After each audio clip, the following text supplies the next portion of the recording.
All right. Hello.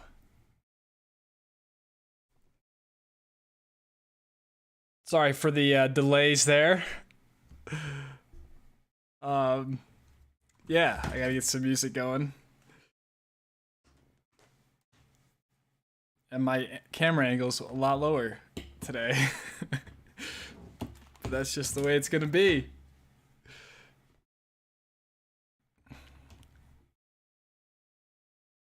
What's going on, my friends? What am I trying to do here?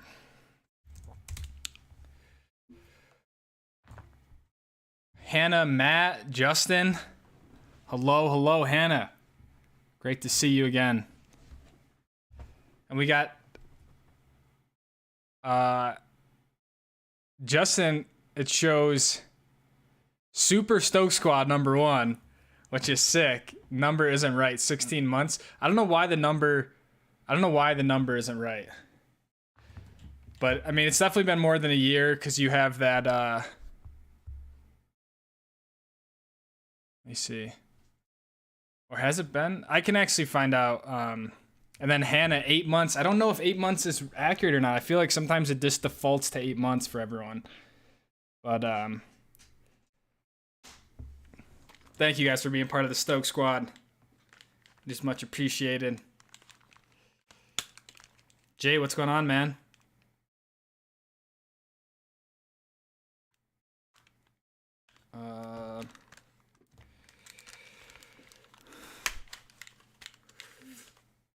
Jay showing 8 months, but yeah, I gotta get some music all up in here. Shit's a mess right now. I had everything set up, and then like I couldn't get the cable into the camera because I have a bracket on the camera, and so I had to like run and take the bracket off real quick. But yeah, we're here now.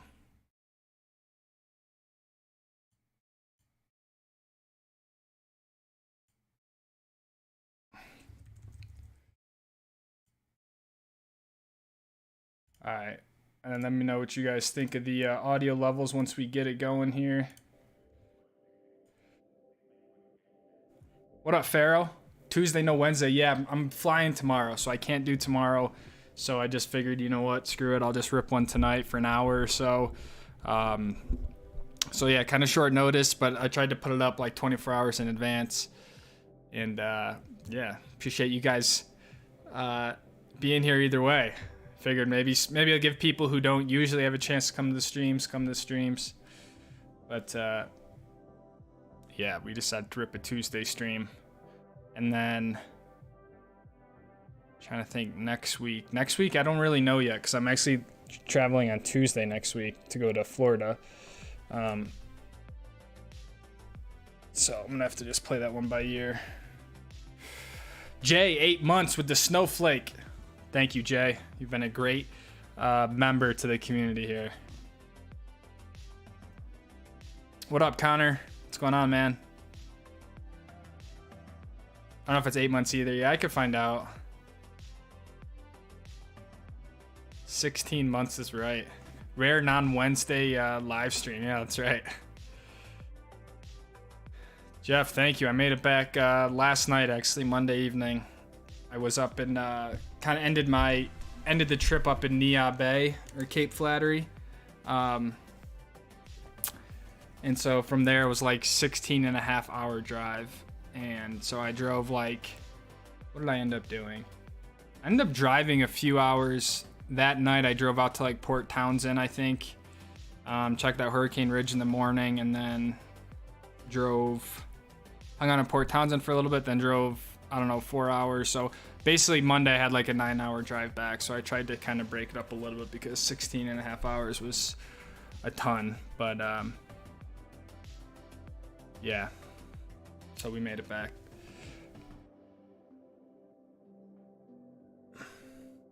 Was the smoke bearable? No, the smoke got really bad. Like when I first was there, it was great. Like there was no smoke. Like the 2 days or 3 days in Rainier was awesome. When I got to the Cascades, it started to get a little bit more smoky, and I was, you know, but then they would kind of like blow out. But then like once I was at the Peninsula in Olympic, like it was, I don't know, it was kind of some of the worst smoke I've seen. Like, you could barely even see like the mountains. And so yeah, I don't know. It was, I guess on one hand it was like pretty good timing, but it was also like those days at Olympic were kind of rough because it was just super smoky. So you can kind of make for like some cool, you know, cool shots with the sun and stuff, but like it was so bad, like there'd be the sunset and like you just wouldn't even have any sun. It just would totally block it out. So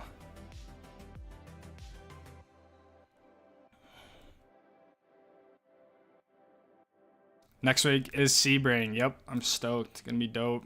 Central Florida. If anyone's in Florida, they want to come to the races, let me know. I have tickets. It's very inland. It's like 2 hours from Orlando, but I was a Pacific Northwest. It was awesome. It was dope, and I can't believe I haven't been there more, I guess, but it was really blew me away, just like the diversity of the terrain. And Mount Rainier was definitely my favorite for sure. I don't know if it was just like the way the park was laid out or what it was, but Mount Rainier was definitely the highlight in my opinion. Cascades were awesome too. It was all dope, but for some reason I really liked Rainier. But it was great.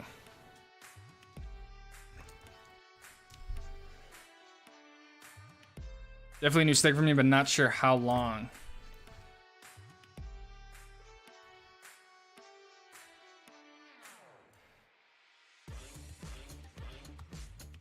Trip look sick, killer views with those hikes. Yeah, it was awesome, man.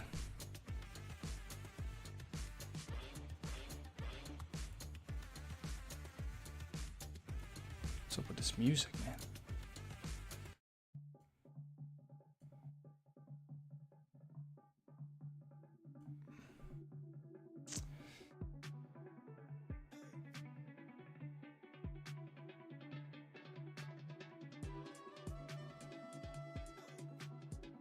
Justin, you've been 15 months.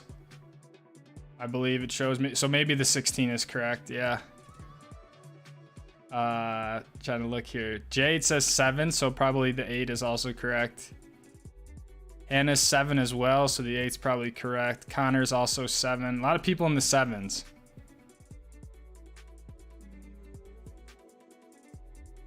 Ricardo, we haven't seen Ricardo in a while. He's like 19.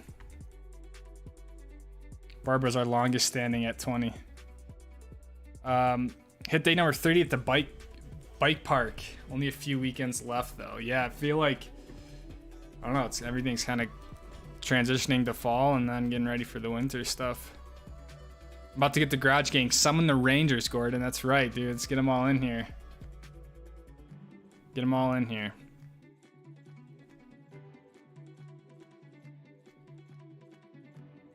It's my dream to film the piano. I haven't made it that far out west yet. I guess the northwest. Yeah, it's definitely a haul. Like, I guess the good news is it's pretty accessible if you fly into Seattle. You know, like a lot of stuff's within, I don't know, 3 or 4 hours of Seattle, which is really, really awesome. But definitely recommend it.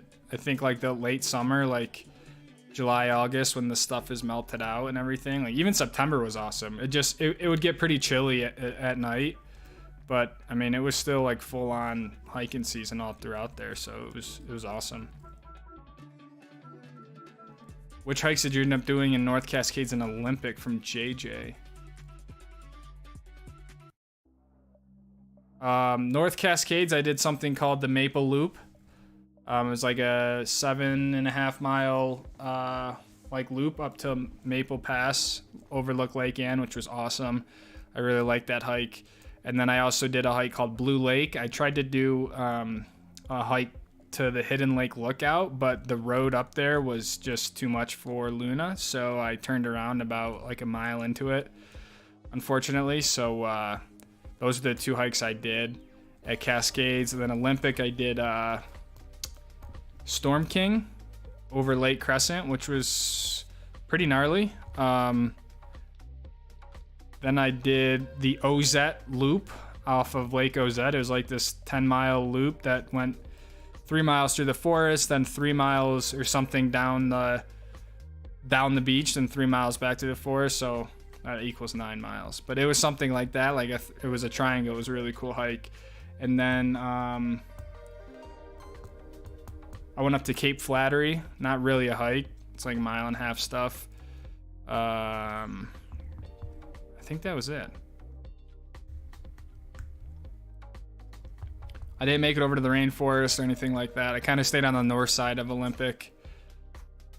Yeah, I was really wanted to do the Hidden Lake one at North Cascades, but honestly, that road, like, and on all trails, like, it says the road is rough, but I was kind of like, you know, we've made it up rough roads before when it says this, but it was just like, I don't know what it was. It was just really bad, and I was just like, I'm not finna put Luna through this for all that, so I did end up turning around. I got to get a whole... I talked about it in the North Cascade video, but like I really got to look into a whole new suspension for the van. Just something that's a lot softer, because it's such a stiff van that it just can't, as soon as, even like when you go over a pothole on the road, or like you pull into like a parking lot, like it really just cannot handle any sort of like bumps or potholes. So when I get on those roads like that, like it's awful. And actually the video that I'm putting out tomorrow, which is kind of the third part of Rainier, the part of the park that I accessed, the Northwest Park, it was 16 miles on a forest road, and it took me like nearly 90 minutes to do it, because I had to go like 8 miles an hour on average, and I would just get like ripped past by like a Prius and everything else. So I gotta figure that out, because it's just kind of like a shame to have the van. I want to get to these cool places, but as soon as I get to like these, not even like 4-wheel drive roads, I've never been to a spot where it's like, wow, I need 4-wheel drive. I just feel like I'm destroying the van when I go through stuff like that. So what's up, Morgan? I appreciate that, Jeff. Brody, Dan, and Felser come to Telluride last week in February.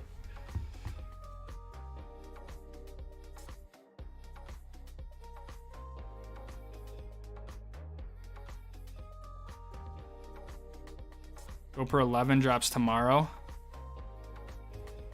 Yeah, unless it's radically different somehow, like, I don't know, probably just gonna keep on with my Hero 10s. Because I went from the 5 to the 7 to the 10, so I'll probably keep the 10s until some crazy comes out. So just got to get more batteries for it. Because I think the 10 is awesome. So unless the 12 like, or the 11, I don't know. Unless the 11 does something off the chain, probably not going to get it. I am waiting. I would contemplate a new 360 camera. If they came out like a Max 2, that'd be dope. It's the same as the 10 though, supposedly. Yeah, they're going to say it's like hyper smooth, whatever, 4.0 and shoots like 8K, but you can never use it, so. Michael Thomas. GoPro just gave me the Hero 13 ahead of time. It's so advanced it mounts to my nose for the ultimate POV shot. That suite did about half of Hidden Lake a few years ago, but we couldn't make it all the way. Why couldn't you make it all the way? Apparently it's a really, really cool hike. Get it airbagged. Yeah.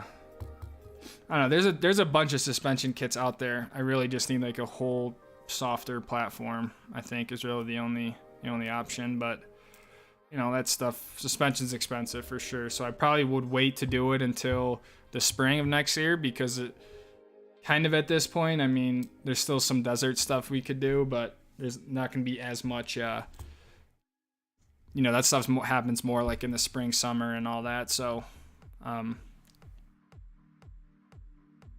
yeah. Did you like the boardwalk at OZ?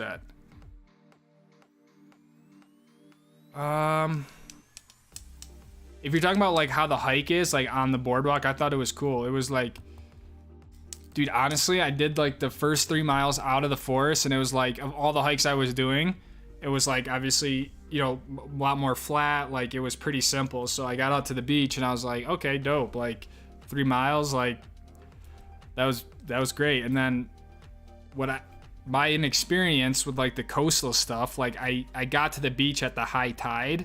So when I had to do the beach portion, which again, I was like, okay, 3 miles shouldn't be that bad. I had to like basically bushwhack all through the shoreline, like through trees, over rocks, and like, man, that 3 miles, like, I don't know, it was way harder than just a standard 3 miles along the beach, put it that way. And then, so then I finally made it to like the other part of the triangle, and I was like, slid 3 miles through it back, and I was pretty beat after that, just because of how physical like the beach hike was at that point. But it was super rad to do that. That's probably the hike that I did that I'm so like the most stoked that I did, was like that Ozette loop, because it was just a cool experience and something different than I would think is like a hike in the mountains, you know. Bro, what's up, man? Beautiful experience, Lucas. Hope everyone is excellent. We love you, man. Hope all is well. Bro, join the Stoke squad. 8 months, sending peace to all. That's why we love you, bro.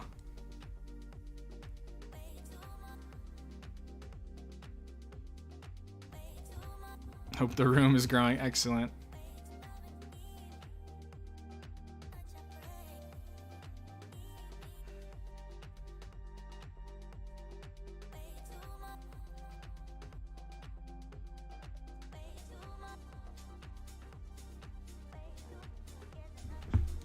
Before and after pics of Luna were cool. Yeah, thanks, Jeff. That's why, like, whenever I go on these trips and like, I don't know, just the whole experience, it just makes it that much better knowing the people who have been here for a while and like followed the van build. Like, I mean, this thing started as like just a total work van, so I'm stoked that, you know, we built it. And yeah, I have a lot of pride in it when I get to like one night I camped, not like on the beach, but I was basically, there was like a little grass patch between me and the beach, and it was just like, just felt really nice to have the van at a spot like that and all of its functionality. So the van has been excellent. Like, the only thing that did happen, my blower fan that blows like your AC and heat went out in the Cascades.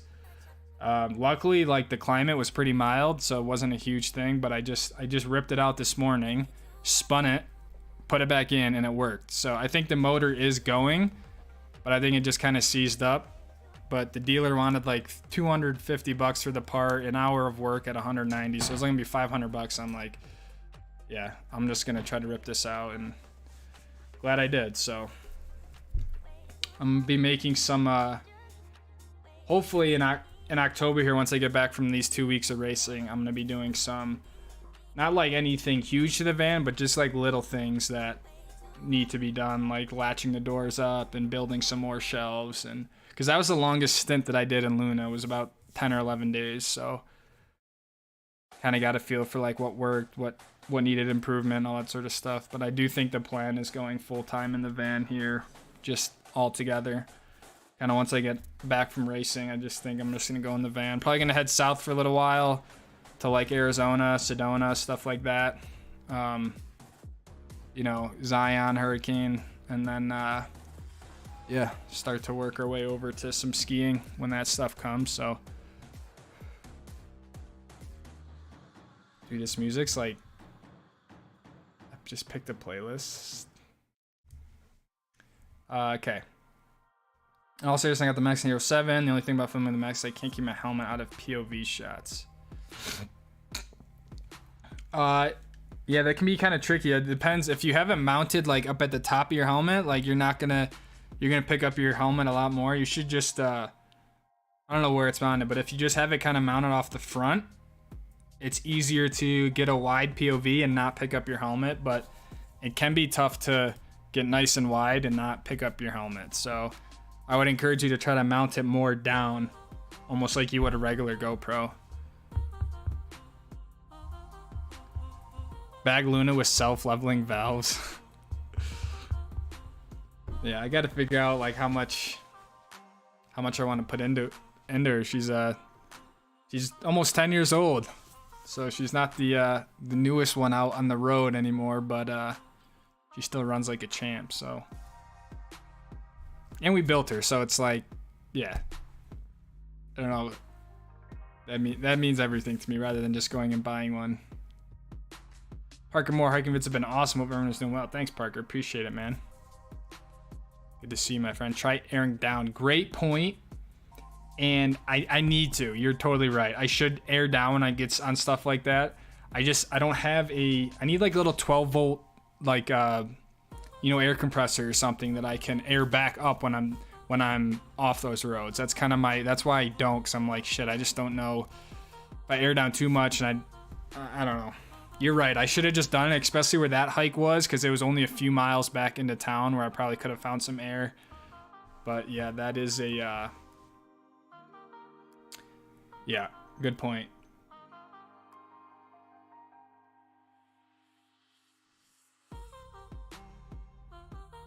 How much would you air down, Parker? Like, how much, if you're still in here? I don't know. If I'm running like 50 psi in the front, 70 in the rear, are you airing down like half of that?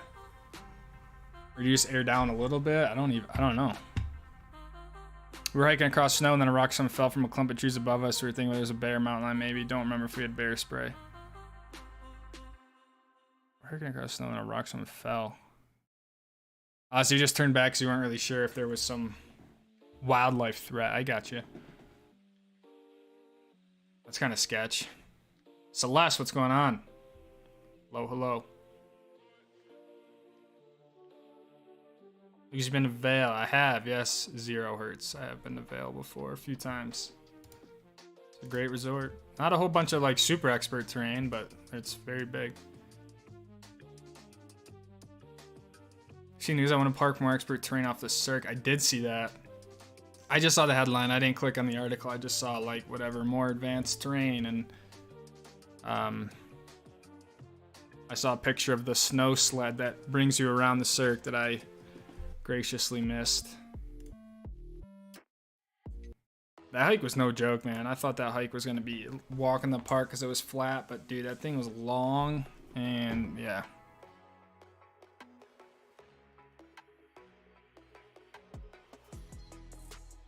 Lucas K, what's going on?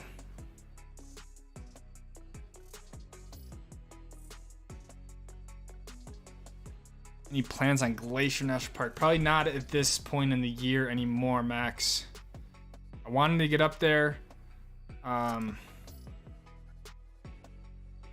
yeah, I debated on trying to find out where I put Matt. I debated on going up there kind of before the like Rainier, so shooting north and then running over, but yeah, I'm kind of glad I didn't. I wouldn't have had time to do it all, so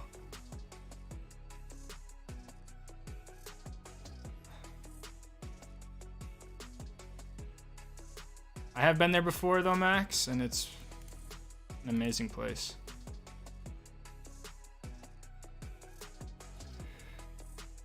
Hey man, thanks for the piano videos. Gotta say, your video's been so good. I'm ready to see the rest. Thanks, Morgan. Yeah, we'll have 3 more coming. So I have like another video from Rainier, and then I basically, based on the poll on YouTube, I put Cascades into one video, and then Olympic into one video. So, and then I'm probably gonna put together one like I don't know. I call it like a little travel film. That's just, I don't know, 3 or 4 minutes just to music of just kind of all the shots. So there'll be a few more videos, but yeah, I changed up the format, and I did basically all like the trips into one video. So maybe you guys will like that better. I don't know. The next one, exactly where you do the closest to my goggles they can be. I noticed during wider turns is when it's hardest to keep out of the shot. Yeah, it's tough to keep it totally out, and like I haven't really found the way to get it like just right. There's so many settings in the I don't know if you bring it into Premiere, but there's like a whole new, not new, there's a whole different reframing tool in Premiere that has a bunch of different settings.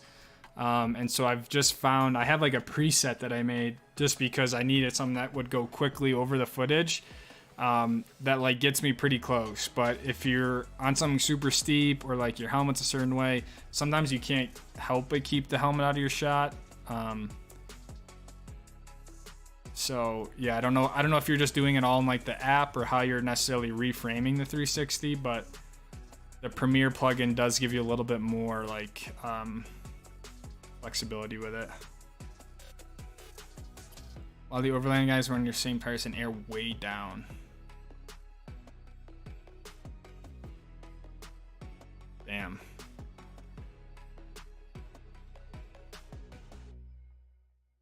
Yeah, I should look into that more. And I need to look into that more. I should get like a little 12-volt air compressor, stuff like that, because that would, yeah, you're right, that'd probably help a ton. Watching the sled go by you with a bunch of people in tow while you slogged up there was pretty funny.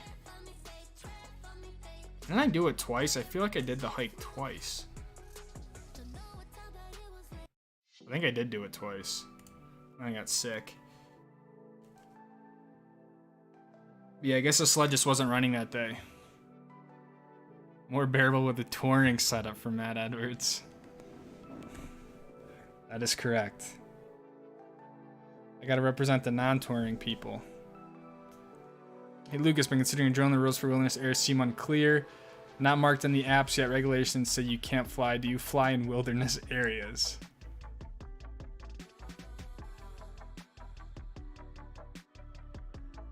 Dude, honestly, Lucas, I don't know, man. In my opinion, and Justin probably knows better, you can't take off and land unless you can fly all you want. I don't fly in national parks at all. If it's a national forest, I typically will fly. Now, when I went to like the Sawtooth Mountains, there was signs when I was doing the hikes that said no drones. So I was like, okay, I'm not gonna fly. If it's like clear like that, I'm not trying to fly where I'm not supposed to fly. I really am not. So when I'm in a national forest, to me, I'm able to fly in a national forest. And I don't know the rules like wilderness areas where like, unless I'm in a national park or a place that specifically says no drones, I'm not gonna fly. Or I am gonna fly, if that makes sense. Soren, what's up, man? 7 months, 9 months. Remember for 9 months. Also this 7 months. 7 months or 9 months. I don't know. But yeah, man, I wish I knew that answer more. I feel like the problem with drones, I don't even like flying the drone because I feel like it just pisses everyone off because it's so loud. But like, if you can't fly them in a, like over people in a city, right? Like that's just super dangerous. They look awesome, but it's dangerous. You can't fly them in national parks. So like now you're in a national forest, which is like presumably kind of in the middle of nowhere. Like where else are you supposed to fly a drone? I just don't understand it, really. It's like, then why make drones if we can't fly them anywhere?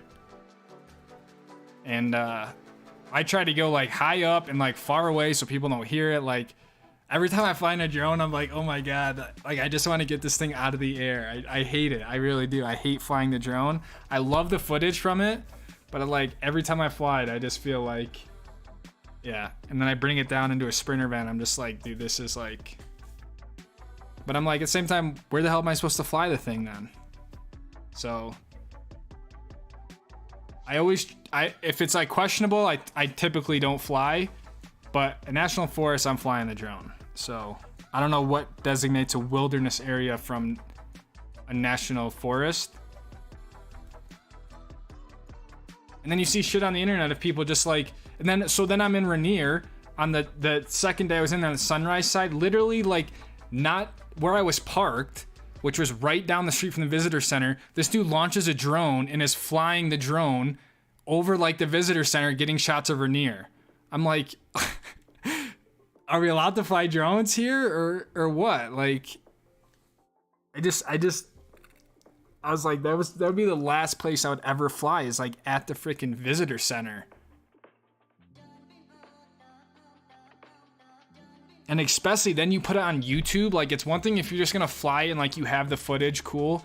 And then like you put on YouTube, or I put on YouTube, like you're just asking to get roasted and to get like people can't wait for that, dude. It's like, that's the first thing people are gonna comment, like, no drones, are you kidding me? Like, so it's like,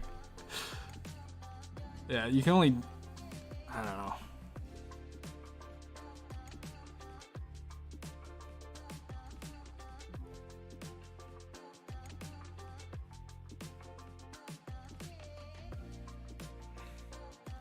Use Premiere and try to scale in the clip to show less of the helmet.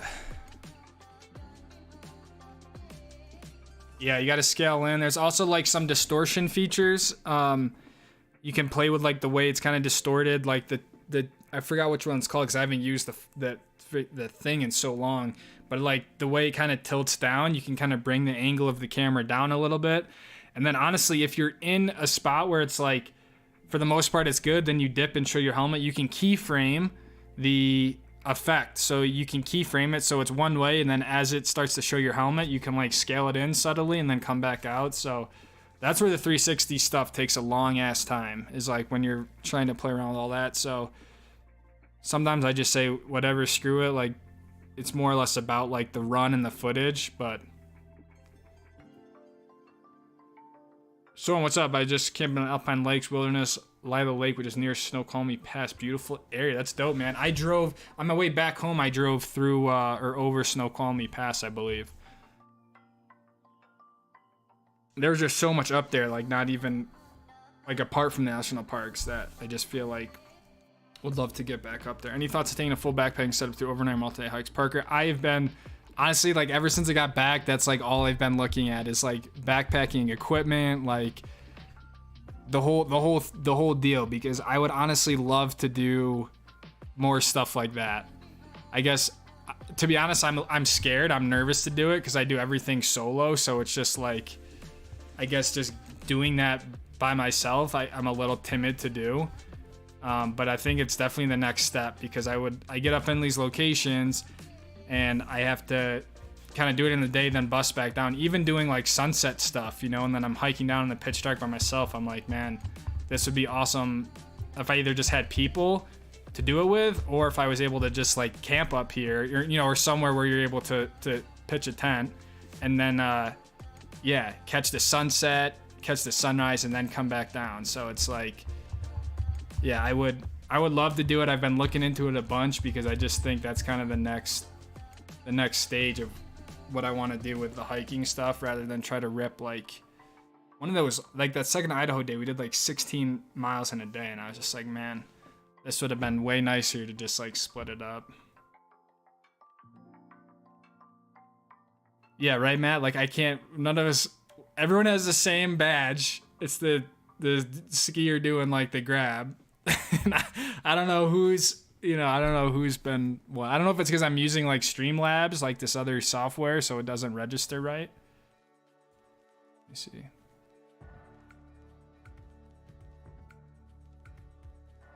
Yeah, I don't know. It doesn't matter. Are you ever making tracks at Alpentel? Apologize if I pronounced that wrong, Morgan. I mean, yeah, the plan is to ski up in the PNW this winter. So I'd have to kind of see like what you know, what resorts we can hit on the Epic and Icon, and what makes sense to buy an additional ticket to or whatever. So yes, my plan is to do like, I don't know, what is it, Snoqualmie, Stevens, Crystal, El Pinto. Like if I could hit some of those, like that would be a nice season if I could go up and experience some of that stuff. Yeah, facts about the drone just isn't worth it sometimes, but then the stuff you do get from it's worth it with the drone. Yeah, it's like a double-edged sword, you know? It's like I don't feel like I'm doing something wrong, but at the same time I feel like I'm doing something wrong, but I'm also just flying a drone, like, because it is such a nice mixture to have when you're putting together a video or something, right? Just to get that different perspective. And like I'm saying, like if we buy these drones and we can't fly them, like what's the point of flying them or owning them? You know what I mean? So I don't know. I've been thinking about getting like a smaller drone that might be more quiet, but honestly, the Mavic 2 Pro that I've had for almost like 4 or 5 years now, it's like the quality's amazing. It's a decent size, like, and it works. Like I don't want to just buy new equipment if what I have works, you know what I mean? So I wish it was a little bit more clear. Nipple Bob, $9.99. Hey cutie, what's up, Kyle? Stoked to see you again, man. 2 weeks in a row.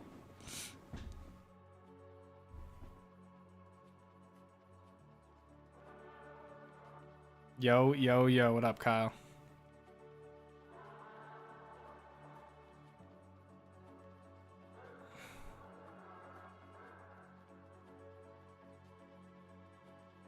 Unless you're in a specified wilderness, you can fly. You can fly in national parks?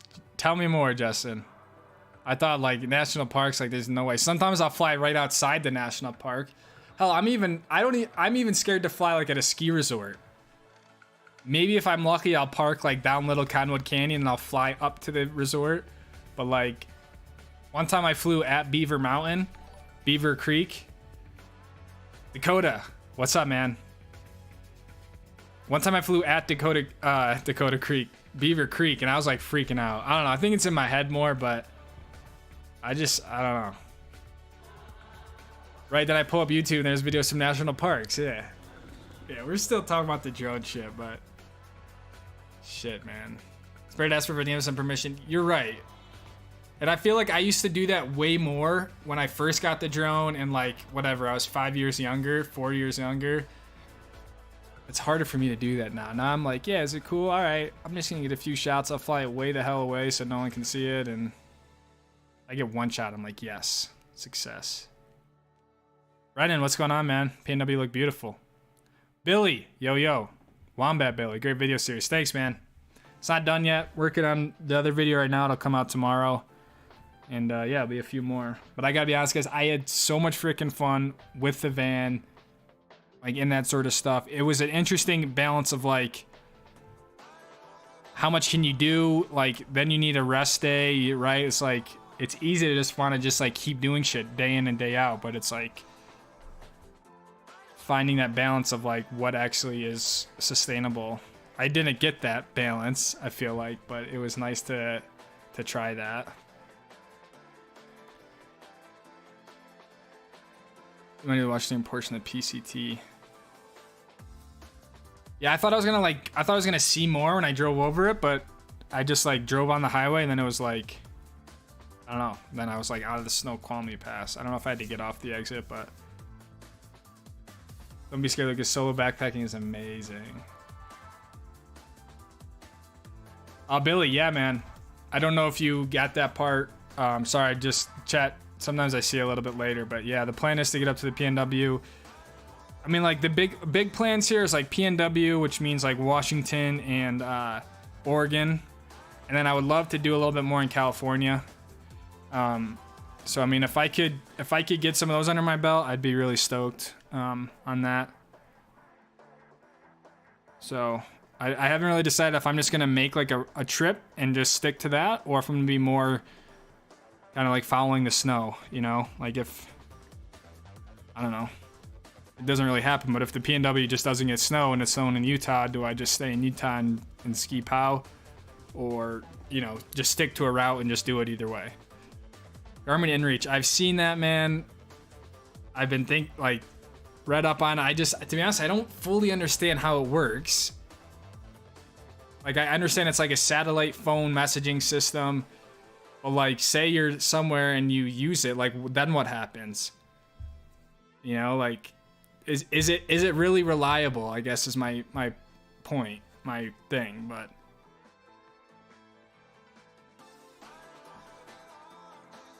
Banff, yeah, dude, would love to get up there.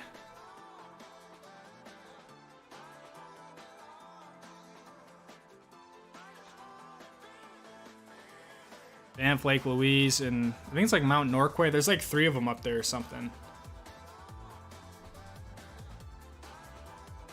Yo, nipple.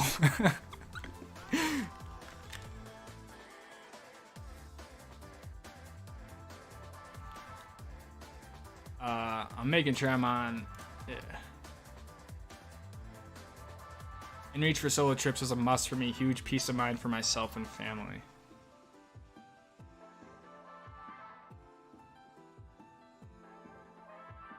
And this is the first time we do wedding video. I think clients want drone shots, but a lot of places in wedding venues ban drones.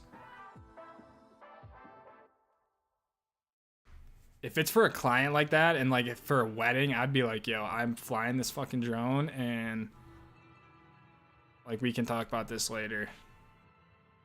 Or at that point, Hannah, like just have the client it's kind of more on the client there. You know, it's like, hey, I'll fly the drone, but you know, we're not technically supposed to, and if, you know, if anything happens, whatever, I'm not liable, stuff like that. I don't know. There's a way around it if it's more for a client, like you kind of have a way out of it more. But that would be really shitty to have a wedding venue that then says you can't fly a drone. Like if you're a wedding venue at this day and age, like unless you're like next to an airport, right? Which I don't know why you would have a wedding venue next to an airport, Lucas, but yeah.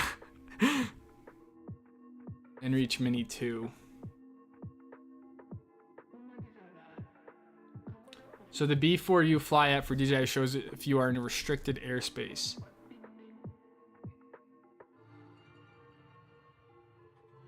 So does restricted mean you can't fly? Or restricted just means like you have different ceilings or whatever?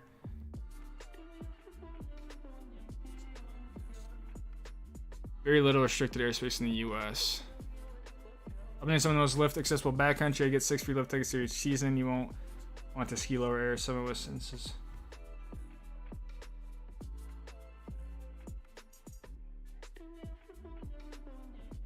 Like you're talking like backcountry, like beacon backcountry. PNW is gonna get dumped on this year. Justin's calling it. Now Meadows is really cool. Hold off Timberline for a summer ski trip. Is all this shit on the Epic and Icon or? Nah, I gotta look. If you go to Snoqualmie, Iron Mount Baker's another area that gets a lot of snow. Yeah, my goal is to just have as many POW days as possible.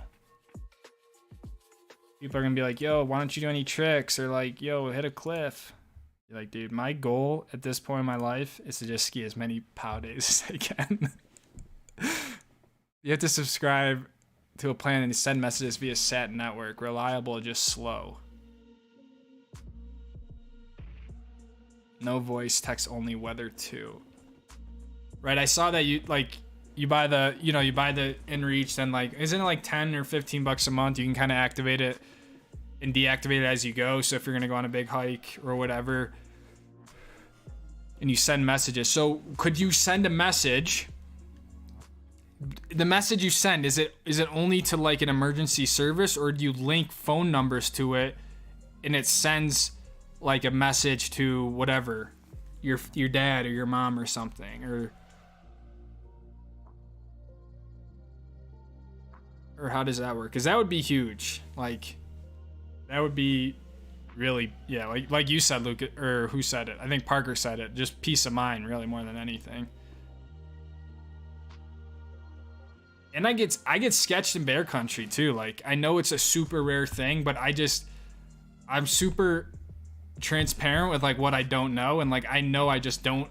Like, I know what I don't know, basically, you know, like short of carrying bear spray, but it's like in terms of like food storage and like, yeah, I don't know.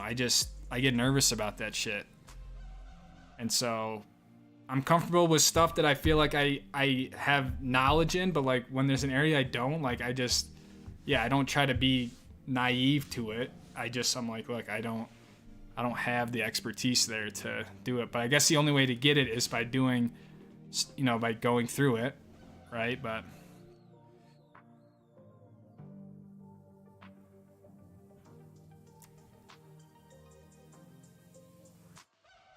yeah, if we're skiing PNW, I gotta be ready for some wet ass snow, right?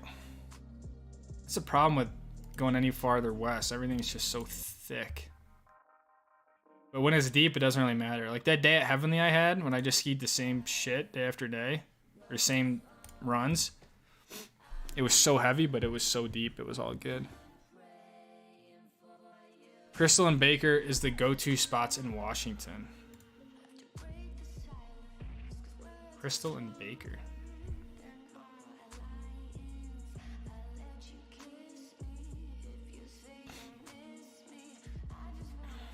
Do you have your Part 107 license? I had it, and then I just never renewed it because like every 2 years you gotta take like a mini test, and yeah, I just never did it. So yeah, I had it from, I still have my license, like the card, but it's not technically active. Honestly, dude, it's like, I don't know if you have it, Devin, but like, dude, the tests you have to take, man, it's like you have to know how freaking thunderstorms form and like the different air spaces and everything like that. It's like it was so overkill that it's just like you don't, in my opinion, you just didn't even like really retain this shit, because then you just put a drone up in the air, fly it around, and go down. So it was like, I don't know. So yeah, I had it because the company that I worked for required us to have it. If that makes sense.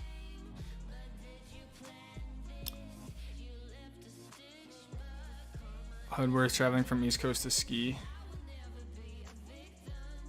The biggest thing about drones on resorts is privacy for other guests and lift lines.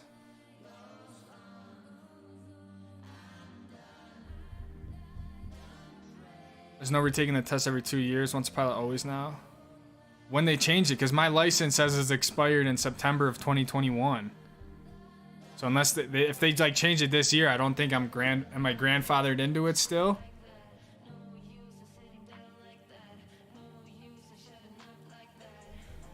Like my license says expires at September 2021, because I got it from 2019 was when I got it. 2 years.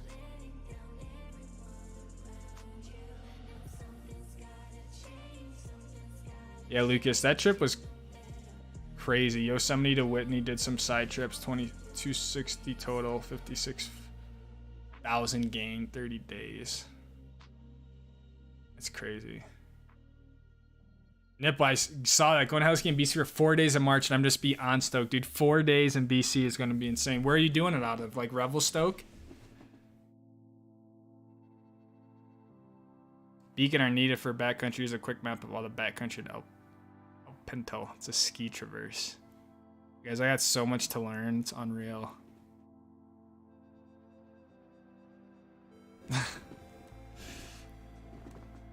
Ute Nation, what's up, Lucas? Except for the upcoming ski season. I'm getting there, man. I take some time. I gotta kind of work my way into it. We're still a little ways out, but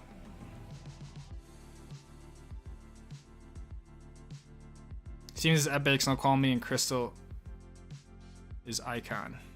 What about Mount Hood Meadows? Is that on any of them? And what about El Pinto? So a private business cannot ban drones in the airspace. They can only restrict you from being on the property if you take off and land there, as in trespassing. Yeah, airspace regulations and local traffic, but any business can trespass you for violating theirs. Yeah, I knew that, because with this, whatever the shit I used to do or whatever, it's like at the end of the day, you're flying over everyone's house and building, right? So it's like they don't own the airspace above their place, but that's why launching on like a public sidewalk and flying over whatever. There is a ton of like rules and regulations and all that sort of shit, and for good thing, but man, it's like it was hard to keep straight. And so that's why towards the last year or whatever, I wasn't even flying that much, because I wasn't shooting video really. I was more just managing the team. So I was like, shoot, I'm not really shooting. I don't need to redo my license. So that was why I never retook the test to do it. Also, as an SOS button, can send a text to anyone just like a normal text.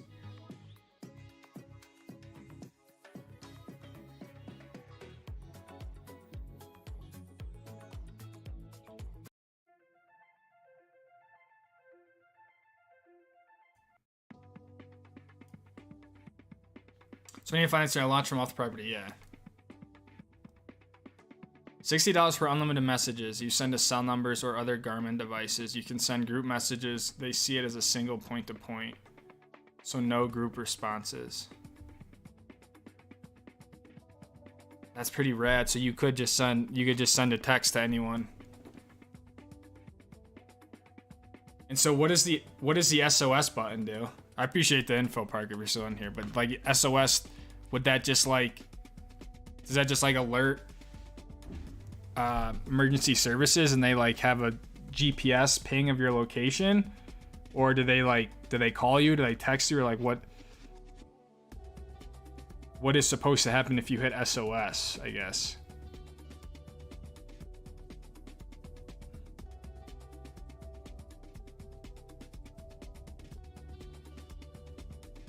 I saw, Justin, I looked into it too after Matt mentioned it. And the monthly, I don't know, it was more expensive than I thought, to be honest. Like $125 a month, and you have to like put the, you gotta like put the dish out. You know? It doesn't seem like super stealthy, which I guess you don't always need it. You don't always need to be stealth, but I don't know. I mean, I uploaded the 2 videos like just off my hotspot. So like it was a good test for like more full-time stuff, because I was able to kind of see like, you know, how could I upload remotely just using my hotspot and stuff. So I still haven't really got like a clear answer of like what I should do for the whole mobile stuff. Like I have unlimited data, and I have like, you know, the antenna on the top of Luna is a cell booster, but I'm just like, do I get like a Verizon jetpack or whatever? But I'm like, I already have the data, so why not just use it off my phone? But then Matt and even I think Devin mentioned the Starlink stuff, and so I started looking into that. Isn't it illegal to make money without a Part 107?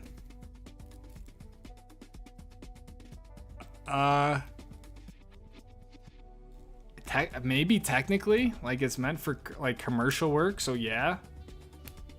So I guess you couldn't even make like money off YouTube videos with a drone. I don't know, man.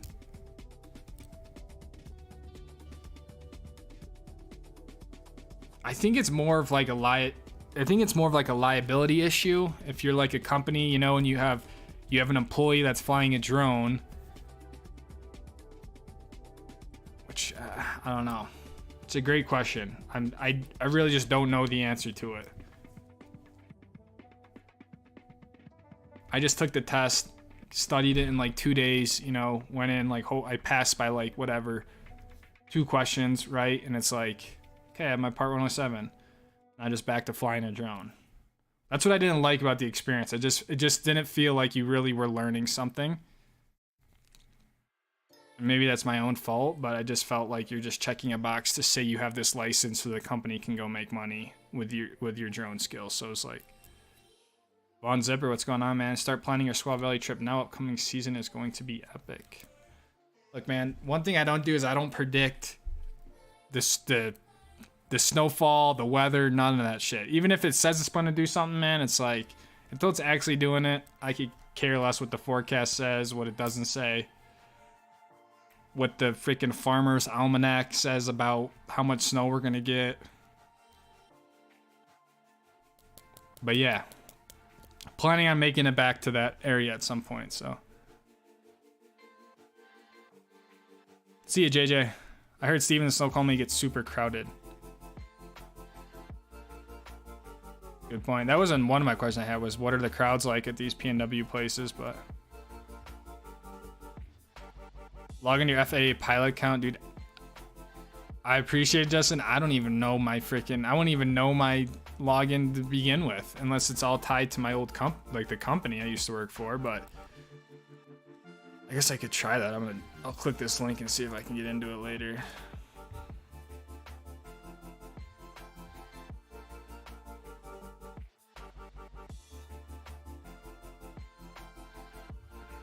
Maybe I do. Maybe I could get into it. No, it's tied to your email. I think I might have used the company's my company email though, and it is your pilot number. All right, maybe I can get into it. Also looks like Powell Central. Resort kicking on my list. Resorts with good expert terrain in Washington, Icon Pass, Crystal, and El Pinto, Optic Pass, Stevens. Unaffiliated resort worth visiting while making. That's what I needed, Soren. Thank you, man. Crystal and El Pinto, Stevens, and Mount Baker. So those are the places. Are we missing anything from Soren's list? Backcountry is almost as big as the inbounds area in that mountain. I think what we've learned in this stream, guys, I'm scared to go backpacking and I don't have any backcountry ski gear, so Going to last frontier camp in Northern BC, pretty much by Alaska. Dude, that's insane. I thought maybe it'd just be like out of one of their resorts. That's even sicker, dude. And staying in one of their remote villages.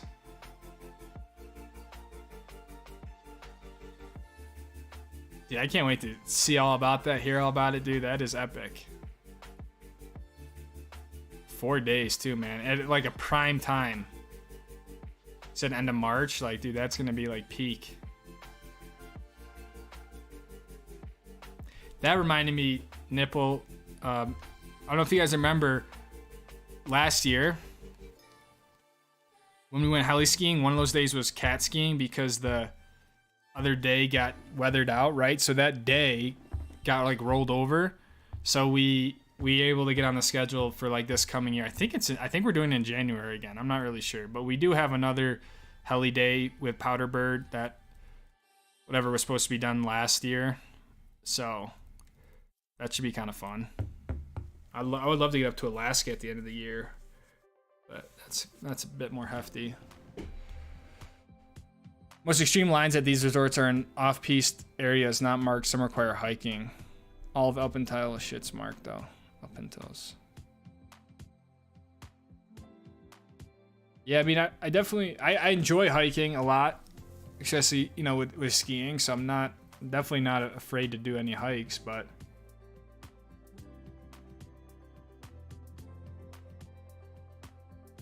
no buts. I'm down. I mean, typically what we usually do is try to go up to the expert area. I'm not saying I can always do the most crazy lines, like some of those lines under KT22. Like, there's just no way I'm gonna go, you know, drop some of those. But yeah, guys, I'll do my best.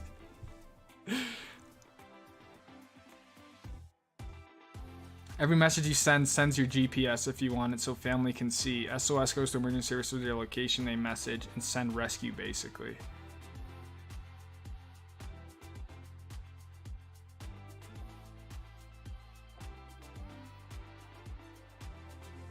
Every message you sends your GPS if you want it, so family can see. That's wild. I'm gonna look up a YouTube video and see someone using that and see like what it looks like.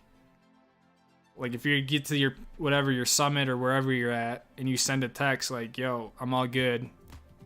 Like, I don't know, how does it look? That'd be kind of cool, because what you guys are telling me sounds like it'd be extremely worth it to get.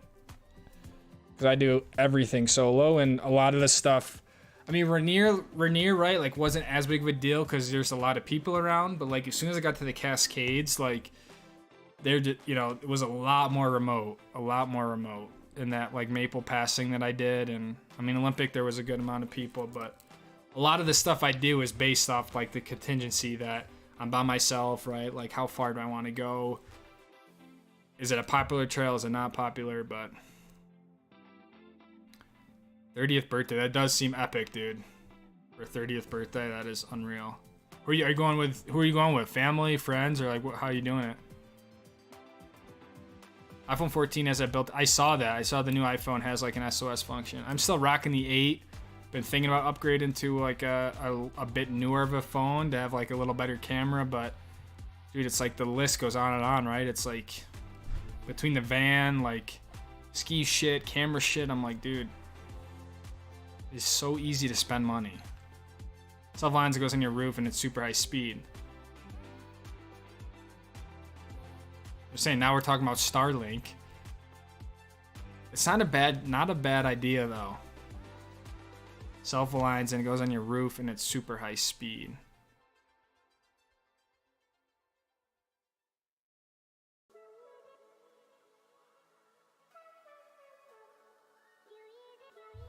I don't know, man. You got me thinking now, Justin, because like I have been thinking about the live streams, right? Because the live streams are such a great part of the channel, and if we're more remote, I was like, okay, I'll just live stream off my hotspot. But what I found, dude, even if it shows you have like full service, right? It's like there's no, I don't know what the right word is. There's no bandwidth. It's like half the time I'd have full service and nothing would load. So then I have like the speed test app, and I'd like check the speed, and it's like 1 megabyte upload, 1 megabyte download, and I'm like, okay, like nothing. You can't even like scroll Instagram. with that, even though it shows you, like, you can send a text and like call someone. So that's where I get worried, is like at that shit like this, a live stream would never work, you know.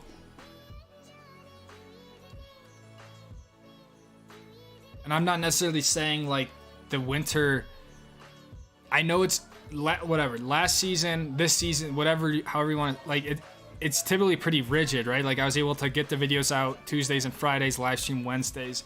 But like when you're doing it more remote, full time in a van, like you just know stuff's gonna come up where it's like it just can't always be that rigid every week. Like you can do your best to, you know, stick to it, but so I don't know.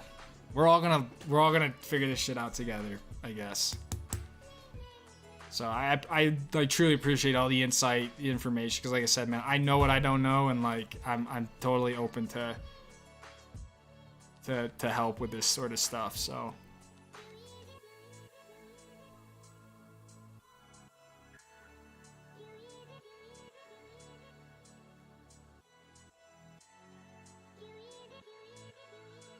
I've heard that even using it to inspect your own gutters for its purpose, the only time you don't need it for a hobby use only. Yeah, but can it be considered a hobby if you make money from it? As soon as you make money from something, is it not a hobby anymore?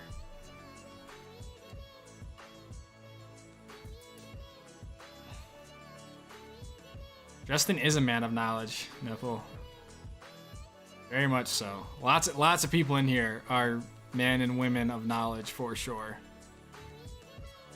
That's what's so great about it. So many conflicts with drones. Which one?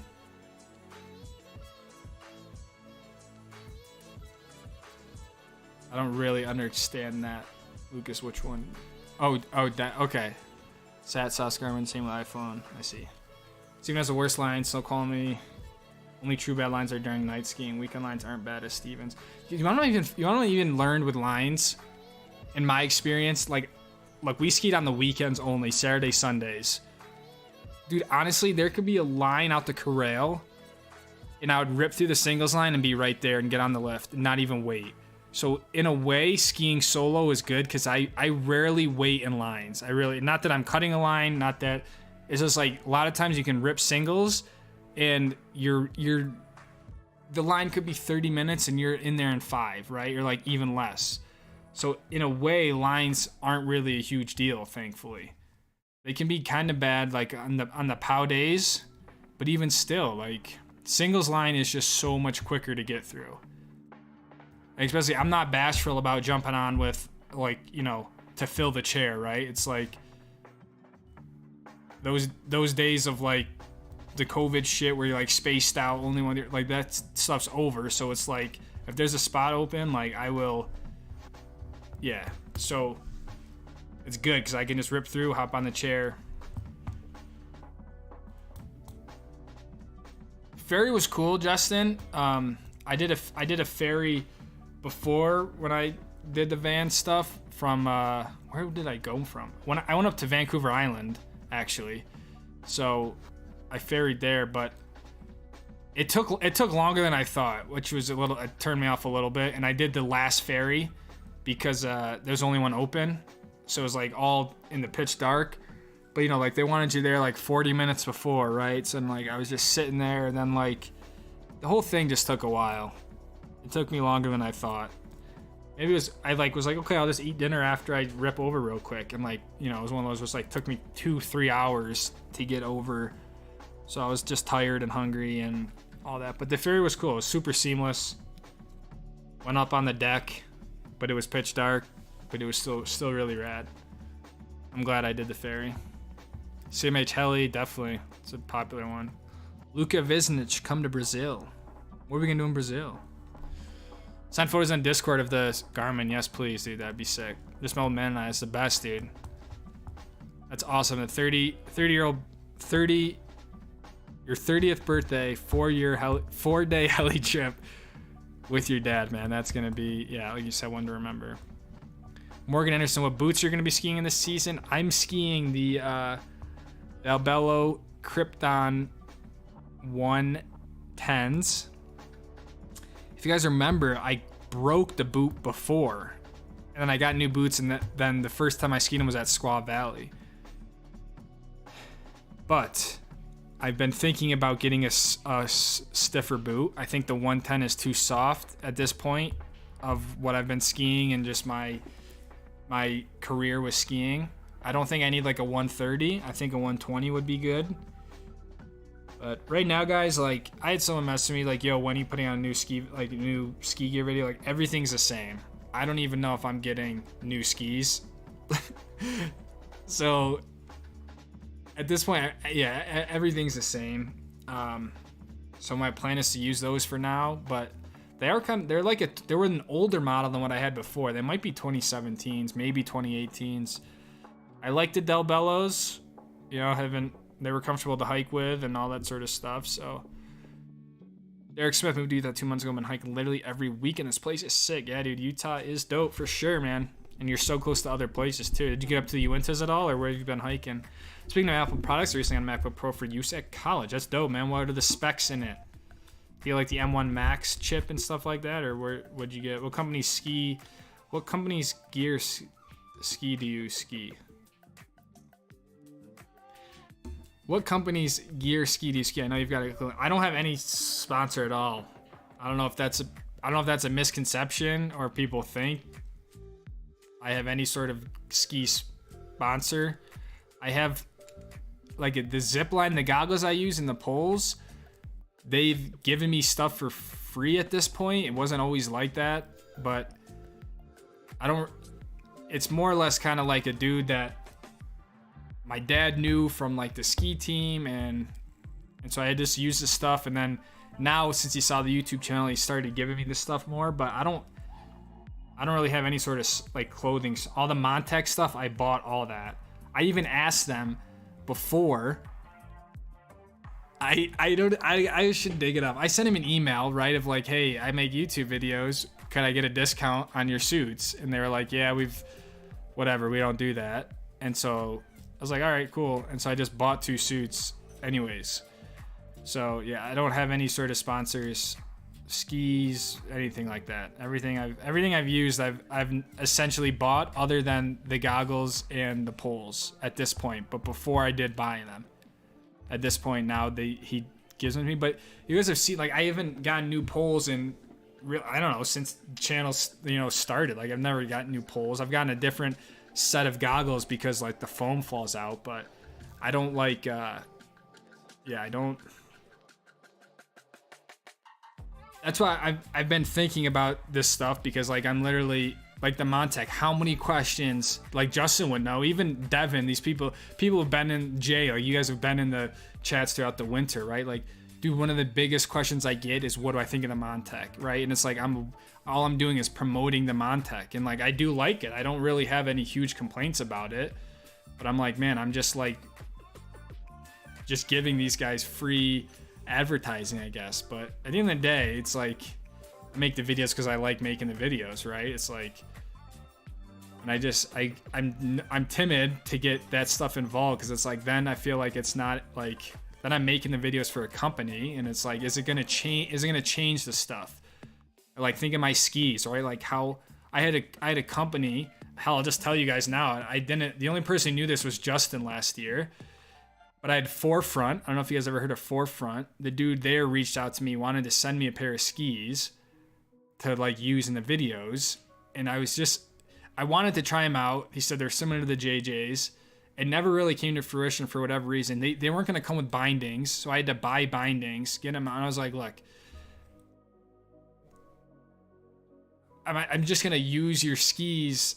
It didn't make sense to me, I guess. I don't know. It didn't make sense to like think of how people recognize me on the ski slopes by the JJs, by those JJs with the Kinger on the neck. Like, it's a staple, and it's like I just try to think twice before that sort of stuff. So I don't have any sponsors like that. Like, everything that I use, I genuinely believe in. I bought it, I paid the money for it, right? So, and I get worried about, maybe just because I haven't never done it before. It's just I I don't want to change the integrity of the channel based on like gear, right? Or because someone gave me something. It's like, that's not what it's about. And so finding that balance and finding, like, I don't know. I've never gotten the only things I get approached by are these cheap, like, companies from China that are like, try this pair of heated gloves on Amazon, you know, we will send you a free pair. I'm like, and it's like $20 gloves, right? Like, that's so I don't know. I don't really know what I'm saying to you guys, but at the end of the day, I want gear that's gonna work for me. That's why I don't change my stuff that often. That's why I've skied. That's why I ski the 116 JJs, whether it's a sheet of ice or, you know, like a 6-inch pow day. It's like, I have this stuff, it works for me, and I try to just, not even just skiing, right? Camera gear. I beat the shit out of my EOS R because it just worked. I used it for years and years and years, right? So I think that was a rant. I think I just went on a rant, but I hope that kind of makes sense. The point is, like, everything I'm using, I try to be genuine about it, so. As they're going multi-day solo hikes all fall and winter on a very remote 30-mile with no cell service. Yeah, I've already made a list, Parker. I actually have this stuff in my Amazon cart of stuff that I need that, like, I just didn't truly realize before. I'm trying to think. Some other stuff in here. But yeah, I'm definitely, the InReach, the Garmin thing comes up a lot, like when you look at equipment, so. Sawtooth Lake video was awesome. Thanks, Alex. Appreciate that, man. Papa Joe just checking in and saying hi to all. What's up, Joe? You have to come into the Q hop, brother. Dude, sometimes if it's a pod day, man, like, I feel like until you get into the corral, like, it's a free-for-all, man. Until you get in the corral, Joe will probably tell you different. Joe will pass people in the corral, which is just absolutely gnarly. But until you're, like, in the corral, man,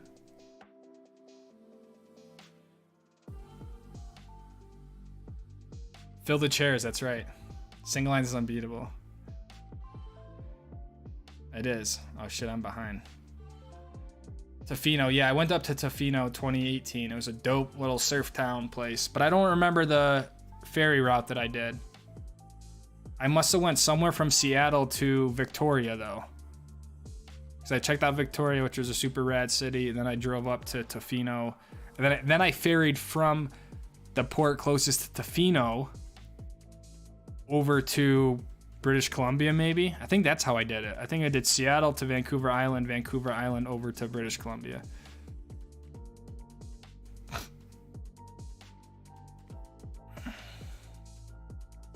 The bro's still in here. What's up, Papa Joe? What up, bro? That's my boot, the Bella Crypto 120. For getting new boots, make sure they have a touring sole. Dude, Matt is never gonna let me live this down. I sent him links already for some touring gear.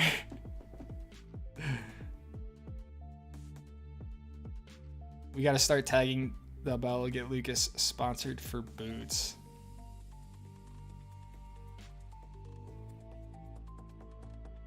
That would be dope. I would like, the thing with boots, at least in my opinion, boots, like, you easily can wear for like 3 or 4 seasons, right?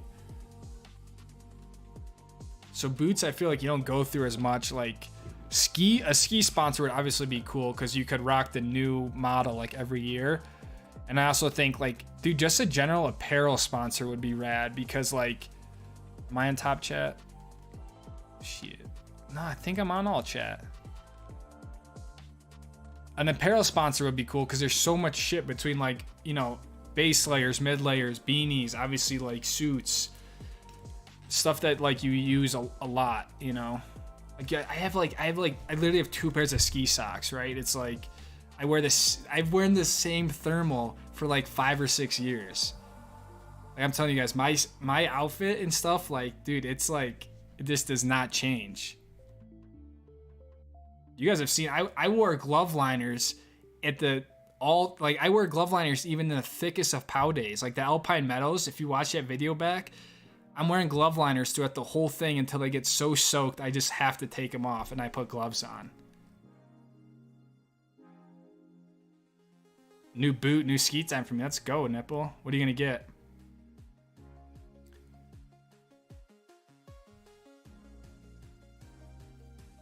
You could probably get pro forms for gear. I get them every year. I might be able to help you secure some, at least half off the cost. I feel like Joe gets pro form because he's like actually on the ski team. The dude literally just got back from water ramping.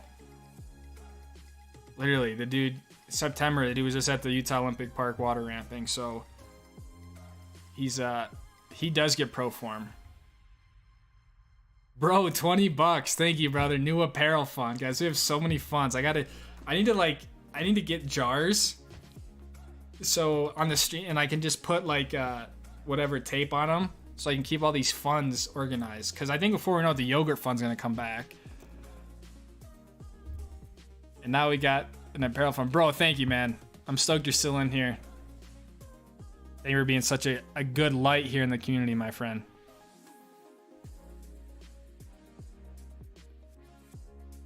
We gotta keep hounding him just like he needs to get his skis tuned up and wax. I was so set on getting a new pair of JJs, and every day that goes by, I'm like, you know what? I think I'm gonna do one more year on my JJs. Every day that goes by, I'm like, yeah, I don't really need a new pair of skis. We got the 13-inch with M2 chip, 8 gigabytes of RAM. Oh, it's dope, dude. It's a beastly little computer for college. What school are you going to, Soren? What's your day job? I used to work at a real estate brokerage. Left that in June, and since then I've just been doing freelance video work.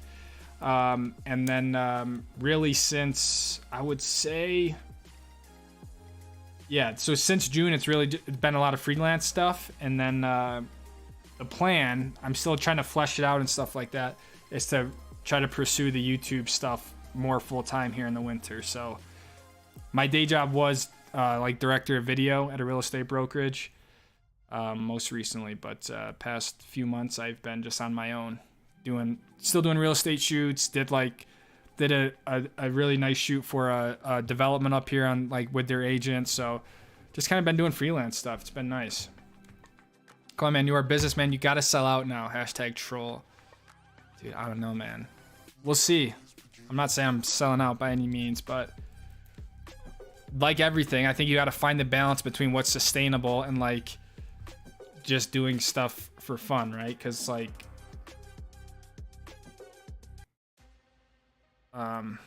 yeah, you need a way to make it last, right? So new graphics for Forefront for Armada are out too. Get the JJ's tuned up at least for the year. I would definitely get the JJ's tuned up. I'd do like a full wax thing or whatever the heck you're supposed to do with them. Lucas says JJ's at your heart, you will be buried with JJ's. I will. I'm going to the grave with those. Even when I'm done with them, I've already decided I'm like framing them. I'm doing something with them. Like those JJs are not. Yeah, I don't know. Put them like on my wall or something. I'm not like turning them into a table. I'm not making them a shot ski. Like I want just a JJ. I don't even know if I'm gonna take the binding off. Maybe just take the brakes off and just put them somewhere. Like, what's your favorite summer trip this year? Also, I think your cinematography is getting so good. Really top-notch quality from Oliver. Thank you, man. Favorite summer trip? Ooh. I probably got to say the PNW. The Sawtooth one was pretty spectacular. But something about just being in the PNW for a week, I think. Not really comparing apples to apples, but I think that was my favorite. The Tahoe one was fun too, man. I don't know. If I had to pick one, I'd say PNW. I'll tune the JJs for free if you don't take them to a shop before the season kicks off. I'll take them to a shop for sure. There's a shop at the base of, near the ice rink there. I don't know. They know my dad really well, and so I don't think they charged me last time I took them there, which was kind of nice. I think you could easily have your videos not get overpowered by sponsors. In an ideal world, on this topic, I would have someone, like once a month, let's say, have something that they want to promote. Whether it's, I'm sure you guys have seen it, it's like a stock video thing, or I don't know, some product, right? And it's like, for X amount of money, I'll give you a 30 or 60-second spot in the video. And like, that's it, right? And the little message comes out, this is a sponsored video, like, boom. So that way I have some sort of like sustainable income. That's a you know, a good amount. You can do once a month. It's not like overpowering the video. And I can still do it in a way that I want to do it. Make it creative, like make it fun still. And I think a lot of people would understand, like we just talked about, the reason why you have to do that. To help make money to fund this sort of stuff, right? So I'm super new to it. Honestly, my sister is way bigger in social media, stuff like that. She has a ton more experience with stuff like this, so she would be a good resource with that. But I just haven't had any of that, like the company stuff at all, which has been nice. I just make whatever the hell I want to make, say whatever I want to say, use whatever I want to say, right? Like, 160 JJ for life. Did you upgrade the R? I have one. I really want an R5, but I can't just. Yeah, I upgraded to the R6, Cody Covey. In April, I want to say. I forgot when I did it. I'm using the R right now to stream. I still take the R with me as like a backup, but I've basically everything really since like the ski season has been shot on the R6. I'm super glad I upgraded. So everything on YouTube now is with the R6. I also have a Canon C70 cinema camera, which is a lot, like you wouldn't get that for YouTube, so I use that for like bigger paid projects. And I also have a Blackmagic Pocket Cinema 6K, which I've been using. It's a beast of a camera to hike up with and stuff like that. I'm still trying to see how I'm gonna incorporate into the winter videos, but it's like a smaller cinema camera, so it's a nice addition to the R6, but for the most part, everything's on the R6. Aaron Wagenheim, what's up, man? Any ski trips planned below the hemisphere? Chile, New Zealand, Antarctica. Not Antarctica. I would love to do New Zealand one day.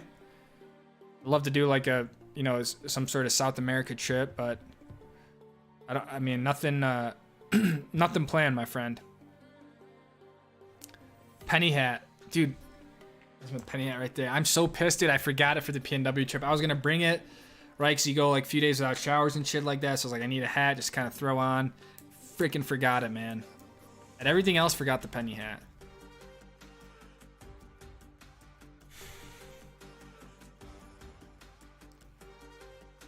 And Papa Joe says it's time for all ski lovers to get into the preseason fitness mode. Things cycling, squats, and core strength and exercise. Us old dudes need to do balance training also.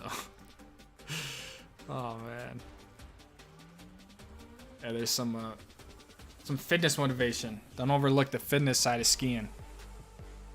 You gotta make it out east this winter. Probably not, man. Probably not. I don't know. Not really planning on going out east to ski, but you never know. Western Washington, Bellingham, Wash. I've heard it gets quite cold during winter because of it being in the Fraser Valley. That's rad, man. That's a dope spot. Bellingham's north of Seattle, right? Yeah, Justin, you promised me Jupiter at the meetup, dude. You said this year you were doing Jupiter.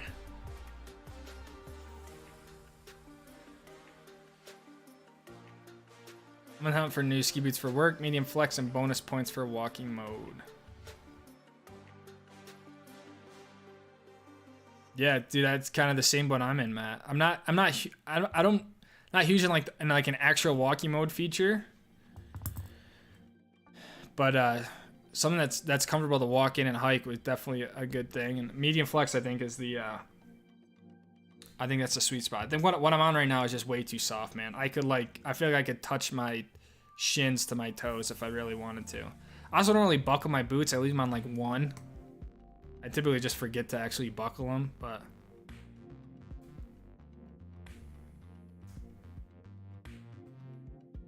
I'll send him up pro forums later this week if you want.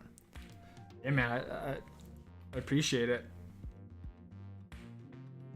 Matt P, come back here in the winter. It'd be dope to hit Stevens with a group of subs. Matt P.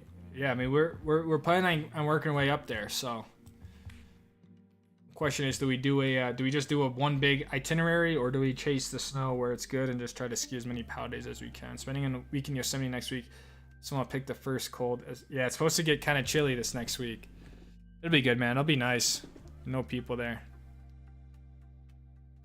Yo, when I was in Olympic, there's a ski area there called Hurricane Ridge Ski Area. And I was kind of like, dude, this would be rad to like, whatever, ski, rip over, check out the national park in the winter, ski at the national park. That'd be sick. I looked at the trail map. There's literally like 3 trails, but it'd still be cool just to say you did it. Same thing with Yosemite. I think there's a ski resort somewhere in Yosemite. So I've been trying to plan a a trip where it's like Tahoe, then we rip down to Mammoth, and then go to Yosemite, check out Yosemite in the winter, which would be so sick, and then ski there. So lots of shit like that. That's what I'm trying to do. Yeah, Cold Sport, Matt, you got it. They got that little ski tuning shop right over there too.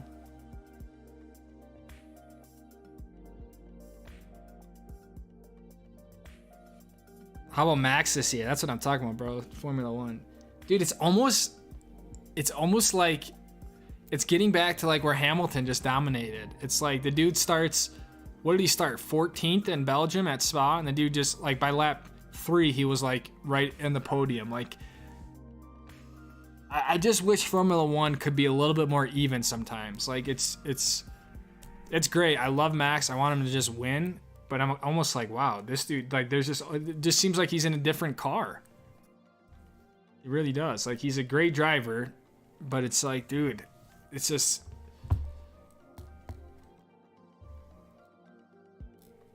I don't know. It's been great. I watched the Monza shit, watch Spa. I don't know, are they at Mugello this weekend coming up? So it's been dope, triple header, but it's like, dude. I would love to see a fight sometimes. Not like an actual fight, like the fight we had with Lewis and Max, dude, was like unbelievable.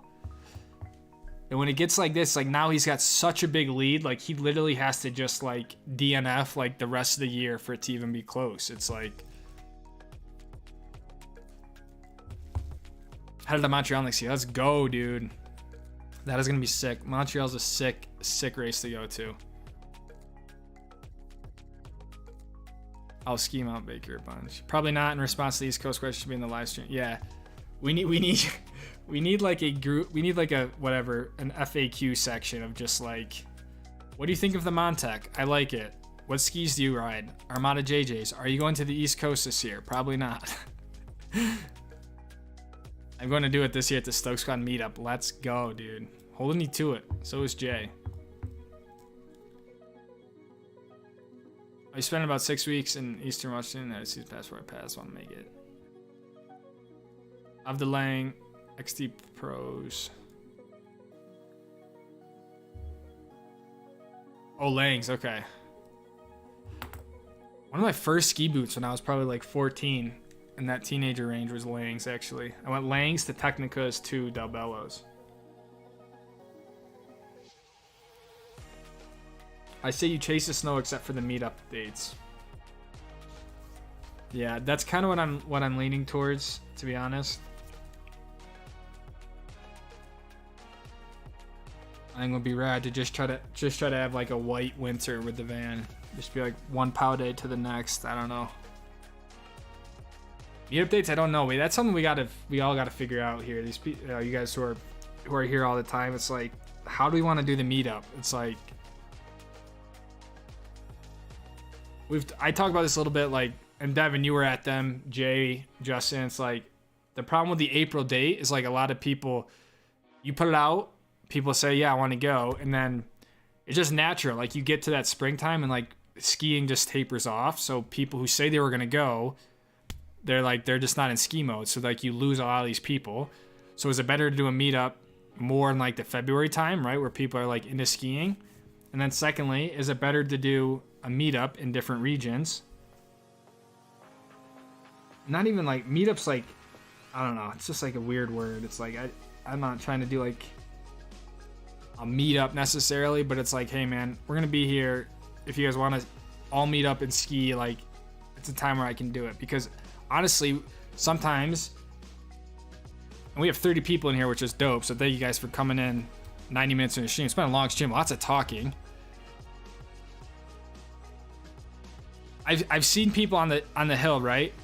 And I'm super down to take laps, right? A lap, something like that. It's hard to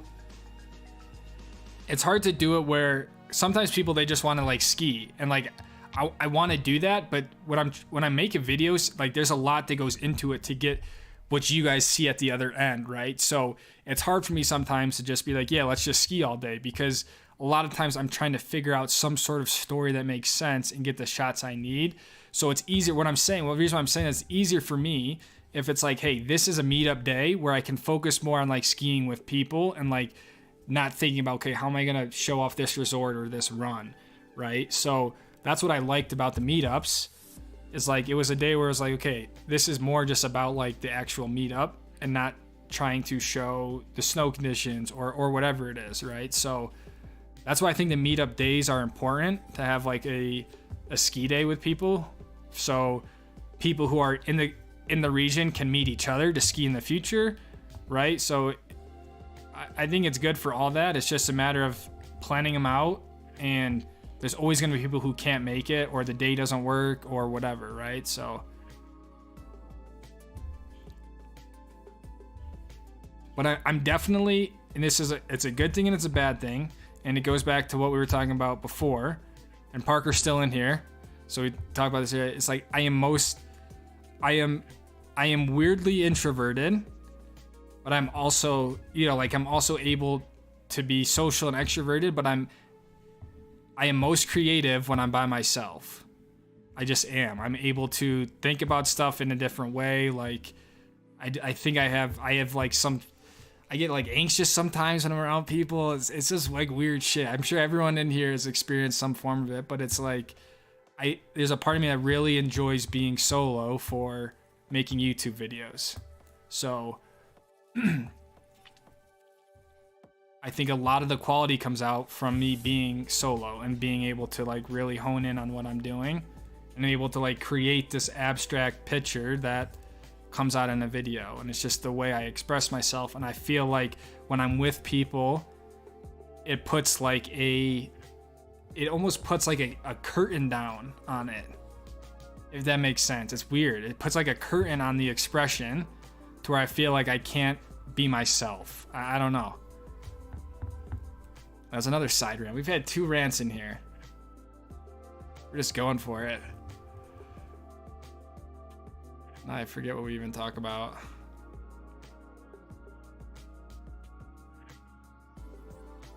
No more chairlifts at Hurricane Ridge. So how do you get along the resort? Probably get rained on at Hurricane Ridge. I got rained on at freaking Squaw Valley, man. Have you seen all the F1 conspiracy theories? I haven't seen the theories. I know people were pissed that Monza ended under a double yellow. That people are thinking it's rigged for Max. Like, I haven't really seen the conspiracy theories, but thoughts on the LCC gondola? Man, dude, that's a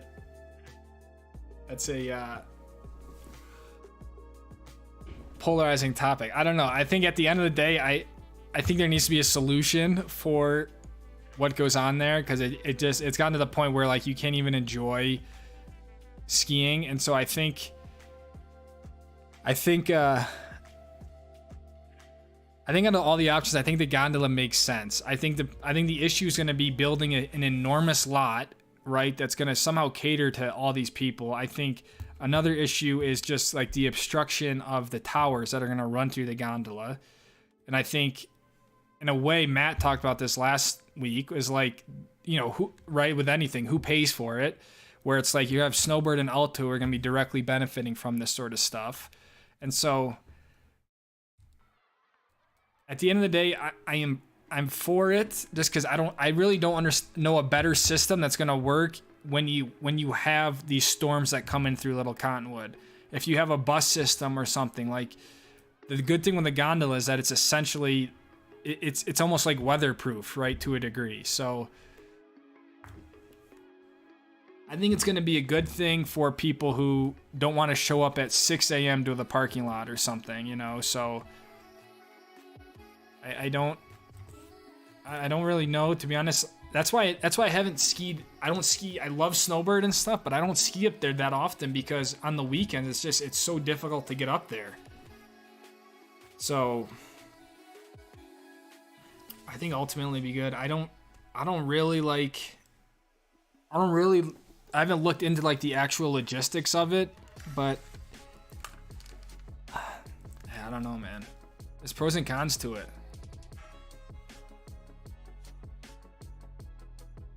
And like, who knows at the end of the day, by the time you wait in that line at the gondola, right? It's like, it probably won't even be much quicker to get up to the freaking mountains. Like, that's the thing. It probably won't even be much quicker. It's just, I guess you just won't have all the congestion and like people going off the road. I don't know. I don't know. Think of how long that gondola is up through the cottonwoods, you know? So I don't know, Jay.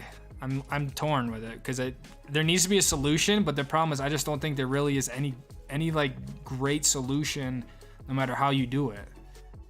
Not just like making like a super big road through there, but you're not gonna do that. So resorts by Yosemite, Badger Pass, June, and Mammoth. Is the Badger Pass one in Yosemite? Seminole just went from almost last to P1. Yeah, he just drives through the field. Ferrari's trying to lose on purpose to be a closer championship. Dude, Ferrari makes some really weird decisions, dude. I don't get it. It's nice to see Mercedes closer in the hunt. Nice to see them back. But yeah, no one is even close to challenging Max on a race pace for like the duration of the race. There's just no way. Parker Moore, speaking of cars, gonna be in the M2 next year. Great question, man. Right now, the plan is to run GT4 to move up into the M4 because they just came out with a new one. The problem is, when we talked to BMW Motorsport at Road America, the car isn't supposed to be done until April, May even, before teams start to get delivery of this from Germany, right? So the season starts in February, and for another series it starts in January. So right now, BMW doesn't know what's going on, and we don't really know because the car might not even be ready. So kind of up in the air. The plan is to move up to an M4 GT4 car. It is sick. The thing is so insane. If that doesn't happen, we would probably stay in the M2 next year. If we do move up to the M4, the plan would be to rent the M2s out to like an arrive and drive sort of thing. So the grand idea is to expand the race team, make it more of a team where it's like we're doing more client stuff. So Joe and I would be in the GT4 car, and then we would have renters come in. They'd pay a fee for the weekend, and we'd take care of everything. They'd run, pro race weekends. So that's like in an ideal situation, that would be what would happen. Max win the championship if he wins, and Charles finishes the 7th or worst. See, that's not cool, dude. I don't want someone to already clinch the championship with, still 5 rounds left. So.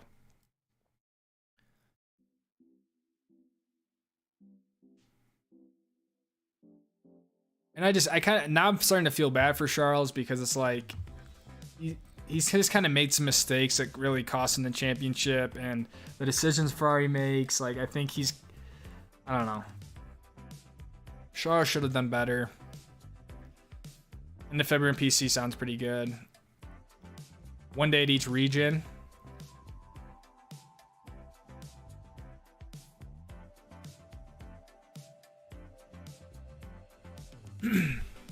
Yeah, I think for sure that would be the thing. DC, like definitely one day. Like, the problem with that, DC, is like you have the Epic and the Icon, right? And not a lot of people have both passes. So it's like, so then that makes you do 2 days in each region because you got to do one for the Epic people, one for the Icon. But then you run in the situation where if 70% of the people have the Epic Pass and 30% have the Icon, it's like, do you spend a day for the Icon, right? That's kind of like what we ran into with the meetup this year. Other patches, dates for flights to attend ski meetup. Jeff E, let's go. Yeah, we will. I don't know. We should honestly. I'd love to talk with like Justin, Devin, Jay, even Matt, hell, whoever. But like how we should do the Park City one, when we think would be best for most people. I mean, if people are thinking like end of February, maybe beginning of March might be nice. I'll be skiing Vermont if anyone wants to meet up on the ice. Let's go, bro. Probably not. Thumbnail, no East Coast skiing. Oh man, I'm getting a headache. I gotta. Shoo. This has been a long stream. Maybe meetup days and pop-up sessions for POW days. I like it. What's your favorite lake? From Jason Scott to Zano. My favorite lake all time?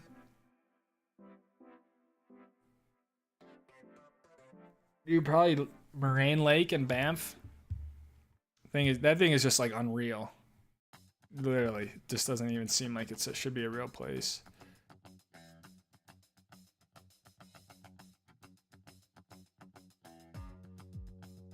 Von Zipper is Stairmaster as we speak, 61. Let's go. In your vid in Uentas, it said you were out of sorts plus the day and the Uentas being ready to. Maybe someone needs to see this. That someone was me. What the next day? I mentally improved thanks to you. Thank you. Andrew Blixton. I don't think I've ever seen him before, man, but that means a lot. Thank you, dude. Just shows like how healing nature can be. Even if you don't need healing, it's just good for your soul. Everyone has their own experience with it.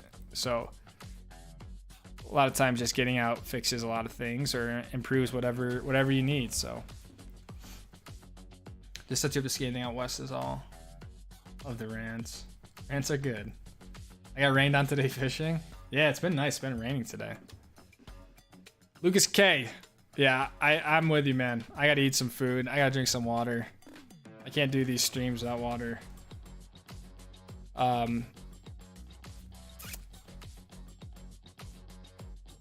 Cody Kobe, people legit believe Red Bull phoned up AlphaTauri and told them to make Yuki stop on track to cause a safety car to ensure Max would win. Yeah, dude, like, I don't know. I guess that's why it's conspiracy theory. There's been crazier shit out there in the world, but I just don't think that's what's going on. But do like a last chair with Lucas, the last hour of the day should have all the footage you need for the day and can just hit a few chill laps. It's a great idea, Parker. I like it. It's not a good idea. Or like set a time at least. Set a time of the day. The thing is, like, like a lot of resorts are way more popular than others, right? So some resort, like a lot of times you don't see anyone. Then like Park City is a very popular one. You can go and you might see 3 or 4 people, right? So travel time's 38 minutes versus gondola 50. That's what I'm saying. You're gonna get up there quicker in a car.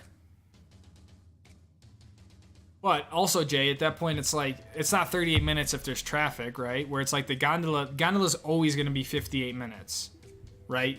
Give or take, unless the gondola stops. But a car can be 30, that's 38 minutes like when it's clear. It's 2 hours when it's snowing, right? Even more sometimes, so. And when they go on a lightning hold with 1,000 people out there that took the gondola. That's a great point, something I don't think about. But Evan, yes. Does it lightning a lot though in the winter? I don't know if it lightnings all too much, but it's a great point. You would have a bunch of people stuck up there.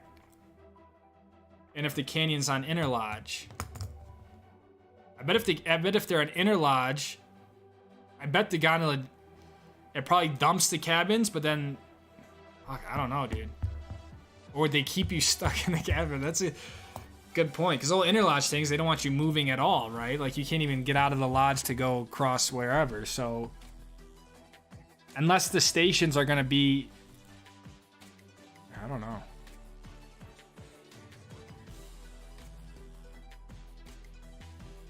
Back to buses. Mark Lambert, what's going on, man? Better if they're busting on semi drivers if that happens to assist ultra burn. First week of March. Yeah, I think that's a good one. Or the second week, 30-30. Alright, squad. Well, this has been an awesome stream. We had nearly 30 people in here, which is a great turnout for these shoulder season streams. So I appreciate everyone stopping by. Great conversations. Hope everyone learned something, because I learned a lot between Parker, Lucas, I mean, yeah, all this sort of stuff. So there'll be a lot more videos coming out from the PNW trip, even though I am back. I'm heading out to Monterey, California tomorrow to go to Laguna Seca. It's a racetrack there for a national event. I'm actually doing some coaching. So not racing, but I'm coaching someone else, which would be cool. Make some money, all that sort of stuff. Then I head basically right from there to Sebring for the next rounds of our championship. So a little bit of racing here, and then gonna be back on some adventures going on. So appreciate everyone hanging out. There'll be more videos to come. Grand Illusion. I'll see you later. And yeah, more time to film the racing. That's right. Hit me up on Instagram, all that sort of good stuff if you guys want. I'll catch you guys later.